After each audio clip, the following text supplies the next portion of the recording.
Hola chicos, ¿cómo están? Muy buenas tardes, le habla su teacher Felipe Rivera, esperando que estén muy bien en su hogar y con sus familias. El motivo de esta clase online o video tiene que ver con la clase de hoy y vamos a ver sobre la importancia de la revolución científica en la edad moderna. ¿Ya? El objetivo es caracterizar la dinámica de la edad moderna considerando el renacimiento científico, racionalismo y empirismo. ¿Ya? La clase anterior vimos lo que es el humanismo, lo que es el renacimiento, la característica, lo que es el antropocentrismo, el hombre como centro del universo, por tanto, de crear cosas, de pensar, de racionar. Y vimos cómo eso lo expresa en el arte, ¿cierto? En el renacimiento. Hoy en día vamos a ver cómo lo expresa en las ciencias. ¿Ya? Y de ahí nace todas las ciencias que tenemos hoy en día. Primero, el renacimiento científico o revolución científica es el tema del día de hoy. ¿Ya? Junto con el desarrollo del humanismo y el renacimiento artístico, que fue la clase anterior, ¿se acuerdan? ¿Ya? Se produjo un gran interés por el estudio de la naturaleza, por saber qué ocurre en el medio que nos rodea. Y así se cuestionaron algunas ideas que venían desde la Edad Media y que antes habían sido incuestionables. ¿Y qué es lo que se cuestiona? Básicamente la Biblia como razón de verdad. ¿Ya? Es decir, el conocimiento no se basa solo en lo que dice la Biblia o Dios, sino que hay un conocimiento científico, racional, que puede ser explicado. Y esos son los fenómenos de la naturaleza. En ese sentido, a partir de aquí es que nace la ciencia moderna. La ciencia moderna se basa en cuestionar, observar y experimentar todo lo que ocurre en nuestro espacio o medio natural. Y a raíz del cuestionamiento de algo, a raíz de observar ese proceso, a raíz de experimentar, ¿ya? Nace lo que es el método científico, que es lo que ustedes hacen todos los años, ¿cierto? En octubre, en donde formulan una idea, la llevan a cabo y la comprueban. Esa idea nace a partir de este periodo, de la revolución científica. Y la ciencia moderna, que busca conocer el universo, ¿cierto? La naturaleza, los fenómenos naturales y el cuerpo humano en sí, la biología. ¿Ya? En ese sentido, chicos, una de las cosas más importantes que nace a raíz de esta revolución científica tiene que ver con la creación de la imprenta. ¿Por qué es tan importante la imprenta, chicos? Porque la imprenta, por decirlo así, es la primera gran impresora del mundo. ¿Ya? La imprenta lo que hace es reproducir textos e imágenes sobre papel. Es decir, si antes las personas tenían que escribir todo el conocimiento, ahora lo que hace la imprenta es poder básicamente imprimir a gran escala cualquier tipo de información. ¿Ya? Y esto produce una revolución cultural y científica, obviamente, dado que la imprenta sirvió para difundir todo el pensamiento científico de la época. Todos los avances científicos que se dan en la edad moderna, la imprenta lo masifica de manera brutal. ¿Y quién fue el creador de la imprenta? Es el alemán Johann Gutenberg. ¿Ya? Entonces, un hecho súper importante que deben conocer. Frente a esto, entonces, los nuevos pensadores de la edad moderna van a dejar de lado lo que son las explicaciones místicas y a través de la magia. Y se reduce ahora la importancia de la teología, es decir, se reduce la importancia de la labor de la Iglesia Católica en la explicación de los fenómenos de la naturaleza. ¿Ya? Ahora es posible conocer el mundo, ¿ya? Lo que a través de leyes universales y no a través de la voluntad divina, que era lo que se creía antes. ¿Ya? Ejemplo, veámoslo el ejemplo. Antiguamente, por ejemplo, la moderna, miles de mujeres morían al momento de parir. Y la gente que decía, es la voluntad de Dios, por tanto hay que dejarlo así.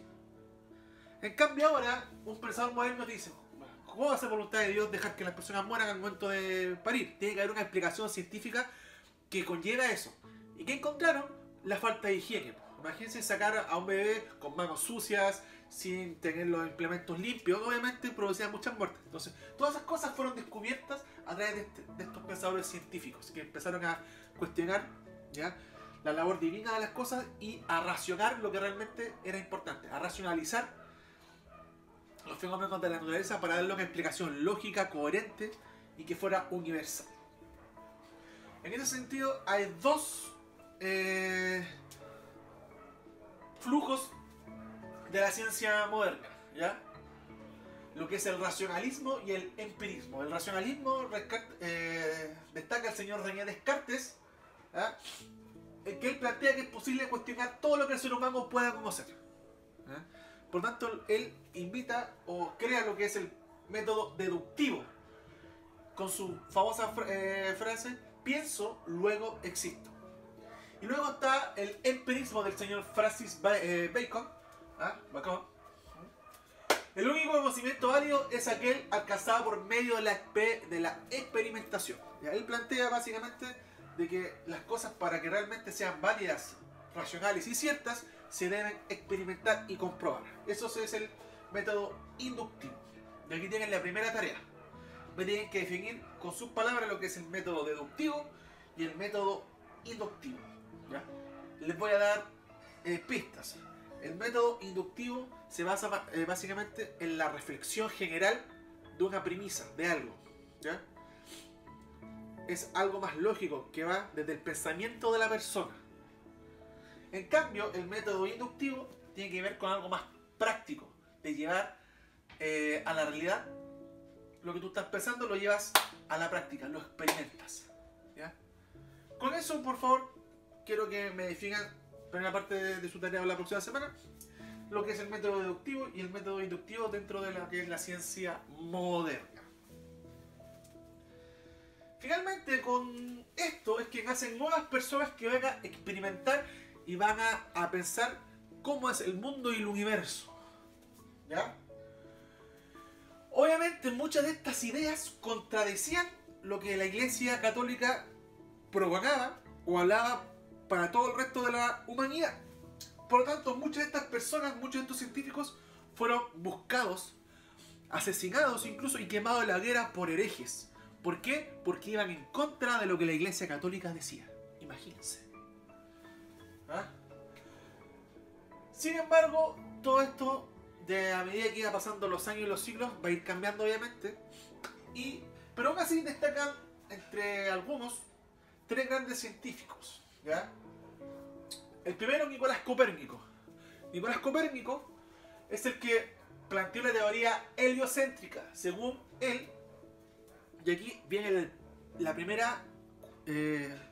primer cuestionamiento de la Iglesia Católica, pues él dice que la Tierra no es el centro del universo, porque la Iglesia Católica decía que la Tierra es el centro del universo y todos los planetas giran alrededor de la Tierra. ¿Por qué decía eso la Iglesia Católica? Porque para ellos la Tierra era la mayor creación de Dios, por lo tanto era el planeta más importante. En cambio, Copérnico, al estudiar, al darse cuenta de los fenómenos de la naturaleza, al observar, al experimentar, se da cuenta de que eso es falso. Que realmente lo que es el centro del universo, ¿ya?, sería el Sol, ¿ya?, y todos los planetas girarían alrededor de él. Obviamente eso iba en claro desacuerdo a lo que la Iglesia Católica decía, ¿ya? Y estas ideas, si bien Copérnico las piensa, las deduce, ¿ya?, no las puede comprobar. ¿Quiénes son los que llevan a cabo o quienes comprueban esta teoría de Copérnico? El señor Galileo Galilei y el señor Kepler, ambos astrónomos, ¿ya? ¿Y cómo lo comprueban? Con la creación de los primeros telescopios, ¿ya? El señor Galileo Galilei fue el primero en crear telescopios y darse cuenta de que lo que decía Copérnico, lo que había observado, lo que había deducido dentro de su reflexión, dentro de su deducción, estaba en lo correcto. Es decir, Galileo Galilei lo comprueba, lo experimenta, lo lleva a la realidad, ¿ya? Y el señor Kepler fue el que formuló la ley de gravitación universal, ¿ya?, que explicaba que que explicaba el movimiento de todos los cuerpos del universo. Es decir, que hay algo que nos mantiene en la Tierra y nos impide flotar. Cuando el hombre llegó a la Luna, ¿ya? En 1969, lo que hacían era flotar en el aire. ¿Ja?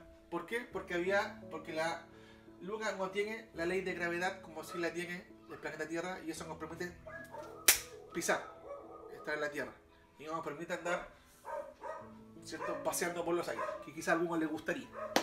¿Ja? Y el señor Andrés Vesalio, que estableció las bases de lo que es la anatomía moderna o el estudio de nuestro cuerpo, cómo funciona nuestro sistema interior, ¿cierto? Cómo funciona nuestro cuerpo, nuestros riñones, qué función tienen, el pulmón, el corazón. Él fue el que dejó las bases para lo que sería el estudio de nuestra biología, ¿ya? Estudio incluso de la medicina moderna. Bueno, aquí tienen tres grandes científicos de la edad moderna que nacen con esta idea de revolución científica y pensamiento racional, criticados por la Iglesia Católica, obviamente. Y aquí les voy a dejar una anécdota. Galileo Galilei se tuvo que retractar de la teoría de Copérnico. ¿Por qué? Porque va a ser perseguido por la Iglesia Católica como hereje. Entonces él formuló una carta donde desmiente todas estas teorías. Obviamente lo hace en forma obligada para no ser asesinado. Y sin embargo, en la última frase dice: y sin embargo, la Tierra se mueve. ¿Qué quiere decir eso? Que en el fondo, al final, desmiente todo lo que había dicho anteriormente. Y que lo hace solamente para salvar su viejo. Así de sencillo. Y aquí pueden ver las lecciones de anatomía del Dr. Thun, en que se estudiaba el cuerpo del hombre por dentro para poder conocerlo y experimentar y saber qué ocurría con nuestro cuerpo. ¿Ya? Bueno, chicos, esto fue el video del día de hoy. Espero que les sirva para el trabajo que tienen que hacer, porque su trabajo es una línea de tiempo. Tienen que investigarme sobre los científicos que nacen en la edad moderna, qué es lo que descubren, los pasos a seguir y cuál es su importancia hasta el día de hoy. ¿Ya? Espero que esto les pueda complementar a hacer su trabajo, y a continuación también les voy a dejar un pequeño videito explicativo sobre este tema y que lo puedan hacer y entregar para fines de mayo si Dios quiere. ¿Ya? Ojalá verlo muy pronto a todos, que estén muy bien, un saludo y un abrazo, cuídense. Vamos a conocer los procesos culturales, políticos y sociales que hicieron que hoy comprendamos el mundo tal y como lo hacemos. Y el primer cambio que tuvo lugar es lo que conocemos como revolución científica. Anteriormente a la revolución científica, la comprensión que se tenía del mundo, del hombre, de la naturaleza, era heredera en primer lugar de la filosofía griega. La filosofía griega supuso el paso del mito al logos. Los mitos explicaban cómo funcionaba el mundo mediante narraciones e historias que se remontaban a un tiempo inmemorial en el que los dioses habían establecido el modo de funcionar de toda la realidad. Pasar del mito al logos supuso comenzar a explicar el mundo desde la razón. La filosofía griega acuñó el concepto de naturaleza, con el que nos referimos a la comprensión que tenemos de la realidad. La naturaleza estaría compuesta en primer lugar por la materia, elementos básicos, de los que todo está hecho. Para ellos serán tierra, agua, fuego y aire. Hoy para nosotros es la tabla periódica de los elementos o los átomos. Esa materia estaría organizada por las formas. Una forma es lo que hace que un árbol sea distinto de un hombre, o un ratón de un león. Hoy, por ejemplo, sabemos que es el ADN, una forma concreta de configurarse en la materia de las que están hechas los seres vivos. En lo que se distinguían los griegos de la concepción moderna es en que ellos pensaban que existía un mundo de las ideas, de las formas, y que debería haber un ser que las pensó, el demiurgo, y que se sirvió de ellas para crear el mundo. El otro elemento que antes de la revolución científica se tenía para comprender el mundo era la Biblia. Ya hemos visto cómo el cristianismo configuró la historia de Occidente a partir de la conversión de Constantino. Pero podemos darnos cuenta que la idea de naturaleza de los griegos encaja muy bien con la forma de entender el mundo que presentaba la Biblia. El demiurgo del que hablaban los griegos encajaba con la idea bíblica de un Dios creador y providente, que al revelarse daba a conocer al hombre cómo es el mundo y también cómo debe comportarse el mismo hombre, de acuerdo a la naturaleza con la que Dios lo ha creado. Esta forma de comportarse es lo que conocemos como ley natural o ley moral natural. La idea de los griegos más el concepto cristiano de revelación y ley moral natural es lo que configuró en la antigüedad la forma de comprender toda la realidad. Sin embargo, a partir del siglo XVI, los trabajos de diversos autores van a cambiar paulatinamente esa forma de entender la realidad. Esta transformación empezó sobre todo en el campo de la astronomía y de la física. En primer lugar, nos encontramos con el trabajo de Nicolás Copérnico. A Copérnico le inquietaba que el tradicional modelo astronómico, el de Ptolomeo, no encajaba con las observaciones de muchos sucesos astronómicos. Copérnico rescató entonces una idea de un filósofo griego, Aristarco de Samos, por la cual en el centro del cosmos no estaba la Tierra y el hombre como su gobernador, sino el Sol. La Tierra y el hombre no serían por tanto el centro de la creación.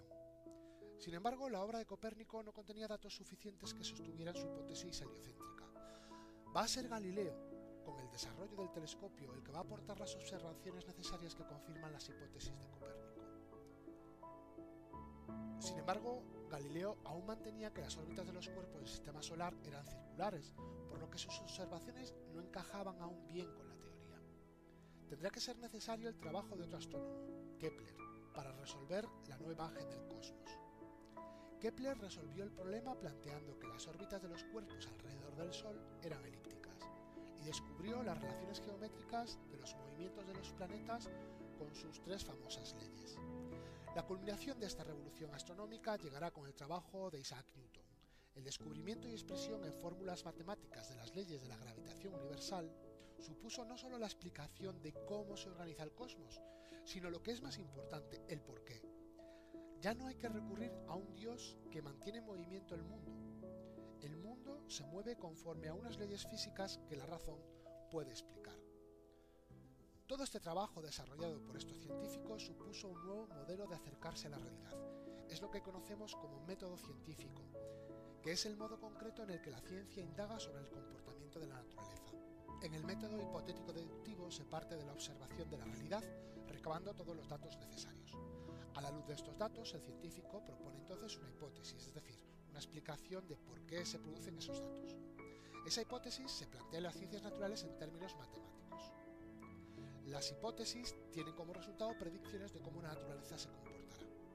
Para comprobar si la hipótesis es correcta, el científico entonces realiza experimentos o nuevas observaciones, y si los resultados confirman la hipótesis, entonces se ha hecho un avance en el conocimiento.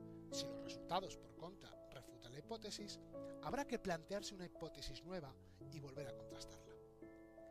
La aplicación de este método es lo que ha hecho avanzar el conocimiento humano en muchos campos. Este método no solo lo emplearon los astrónomos, sino que otros científicos lo aplicaron a diversos campos. Por ejemplo, Miguel Servet descubrió la circulación sanguínea con este método. Jenner inventó la vacuna en el campo de la biología, o Mendel formuló las leyes de la genética con sus trabajos botánicos. La revolución científica tuvo un gigantesco impacto en la historia de Occidente.